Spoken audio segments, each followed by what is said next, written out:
Eggs, the quintessential breakfast food. Good for you, fast and delicious. First, scrambled eggs. Assemble the troops. You'll need a frying pan, a bowl, and a plate to eat on because you're not a heathen, a rubber spatula, and a fork. Your shopping list should include beer, eggs, butter, milk, and salt and pepper. If you want to get fancy, you can throw in some oregano and chives or cheese, whatever. Make sure your frying pan is non-stick. This is not strictly necessary, but we've already established that you're a dumbass in the kitchen since you can't make scrambled eggs, and it would probably be best to stack the odds in your favor. Try and get a pan that doesn't sound like a Chinese gong when you hit the bottom. A dull thud is what you're looking for. Also, since your pan is non-stick, you want to use rubber on it. Spoon or spatula. Stay away from metal like whisks, forks, and hardware tools. Put your pan on a burner and crank the heat to medium. You want to let it warm up a bit before you cook on it, so take the opportunity to crack a beer before you head to work. What? What? Don't pretend like you've never done it.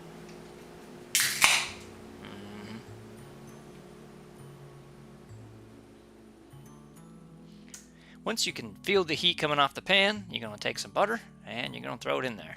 How much? I don't know. Enough. While that's melting, open another beer and crack 2 eggs in a bowl.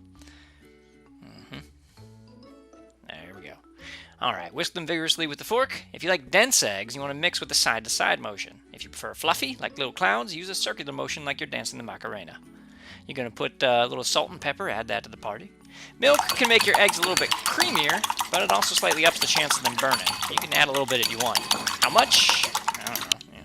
Maybe not this much? There we go. Yeah, that was good. A little dash of it. Go, mix. Alright, once the butter starts smelling slightly nutty, you're going to pour the eggs into the pan. Don't mess with them right away. Pass the time doing something productive. Alright, there we go. Reading some Shakespeare. There we go. Yeah, there. Oh, look at that. Yeah, alright. Productive, yes. Alright, after about 30 seconds or so, you're going to take your spatula and you're going to move the eggs around in the pan. Alright, just move them. If you want big curds, that's the shape of the thing, you're going to move the spatula less. If you want smaller curds, then stir it more vigorously. Alright, now here's the key. Eggs continue to cook after you pull them from the pan, so you need to pull them away before they look like they're completely done.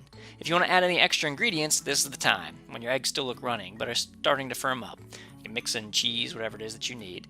You throw it on the plate, add some pepper, and hurrah, breakfast. But, you say, what if you don't want scrambled eggs? What if you like them fried or whatever? No sweat. Alright, so we're going to do this the easy way first. Step 1, get the butter in a pan. You're going to crack 2 eggs into a bowl. Yes, into a bowl.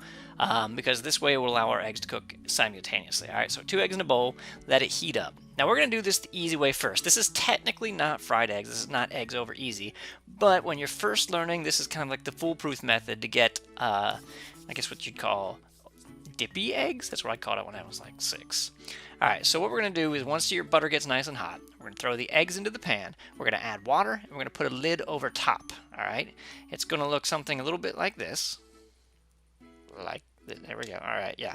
So lid over top, water in, and you're just going to let it do its thing. What's going to happen is the steam is going to be trapped on the inside of the lid, and it's going to slowly turn those tops white, and you can see right there it's happening.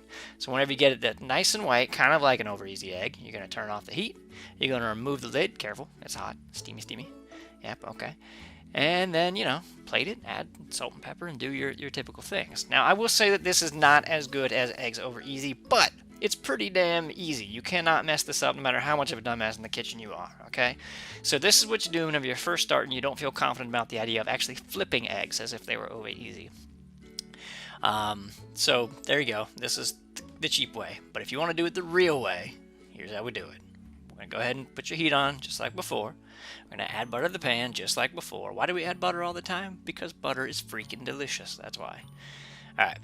Now, technically speaking, if you are a good legitimate cook, you are supposed to, crack the eggs in the bowl first, just like I did before, and add them to the pan.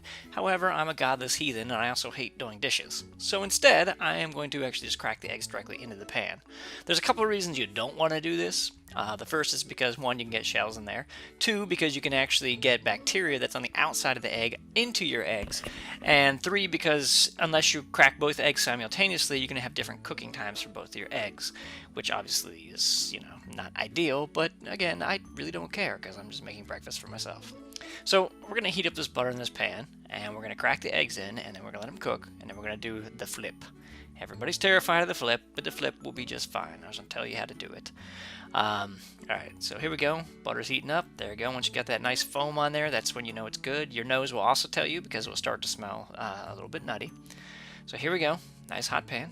We're going to take our eggs and we're going to crack them in. Just put them straight in there. Again, I'm a godless heathen and I crack them on the side. So here we go. There we go. We're thinking about it. We're thinking about crack. There we go. Okay, now we're actually going to do it. Into the pan. There's number one.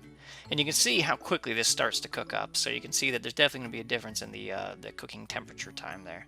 So we're just going to let these cook in the pan. Once you're looking at the white goopy part around the yolk there, that we want to be slightly opaque, just like that right there. We don't want it to be opaque, but slightly opaque. That will help whenever you flip it. It gives you less chance of actually breaking your eggs. So now the movement for flipping eggs really is not a big deal. Everybody thinks it's such a huge deal. It's not. You just go forward and back. Boom. Nice and easy. Here it is again in slow motion. Forward. There's a little bit of upward motion here, but that's only because I was tilting the pan down to show the camera. And one last time. There you go. Just forward and back.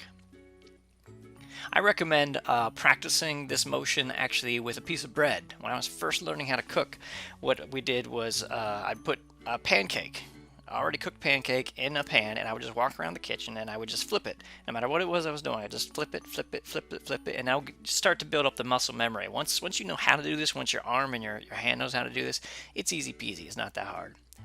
For serving purposes, you can flip it back if you wish to. Makes it look a little bit prettier. Slap it on a plate. You know, we can do the usual. Add a little salt, add a little pepper, and that will get us, you know, eggs over easy. It's just something that you have to learn. It's a muscle memory kind of thing. It's not too bad. Again, practice on bread, practice on a frozen pancake, whatever it is that you want. Why frozen pancake? Well, if you're watching the show, then there's a pretty good chance that you don't know how to cook regular pancakes. So I'm going to assume you have a frozen pancake hanging around. Thanks for watching, guys, and hopefully you know a little bit more about how to do eggs. If you wish to go a little bit further with your eggage, you can check out my blog, mydumbasskitchen.com, and I have there frittata, which is an extension of how to get a little bit more out of your scrambled eggs. Thanks for watching.